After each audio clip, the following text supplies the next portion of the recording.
Prime Minister Narendra Modi and German Chancellor today visited Bengaluru and addressed the Indo-German Business Summit organized by NASSCOM on the theme Digitizing Tomorrow in the City.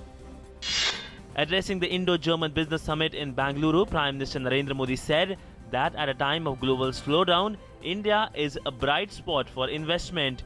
He called for greater Indo-German collaboration. Prime Minister Narendra Modi has said that government has taken decisive steps to roll out long pending concerns of investors. He expressed hope of rolling out GST in the year 2016. Also said that the comprehensive national IPR policy is being finalized and it will be a progressive and forward-looking. German Chancellor Angela Merkel has expressed the desire of her country to work in many sectors besides IT and industry to make the relationship between India and Germany more beneficial. She said that both India and Germany will tremendously benefit from the free trade agreement between European Union and India. Prime Minister Narendra Modi and German Chancellor Angela Merkel today visited Robert Bosch Engineering and Innovation Factory in Bengaluru. They interacted with top executives of German firms operating in India and exchanged views on how to help government boost its Make in India and Digital India initiatives for creating jobs and promote exports.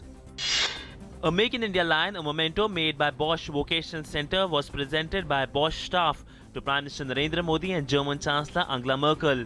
Making the vision of Skill India a reality, Bosch has set up 3 manufacturing plants in India in the year 2015.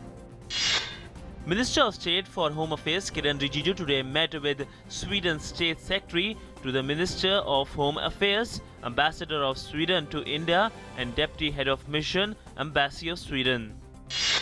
In wake of political parties and leaders reportedly using improper language during the campaigning of assembly elections in Bihar, the Election Commission has asked all political parties to refrain from using provocative languages in speeches. The Commission has instructed political leaders and contesting candidates that votes should not be sought on caste or religious lines. The UP government has sent its report to the Union Home Ministry on the Dadri lynching incident. The Home Department spokesperson said that the report, based on factual basis, was sent to the central government last night.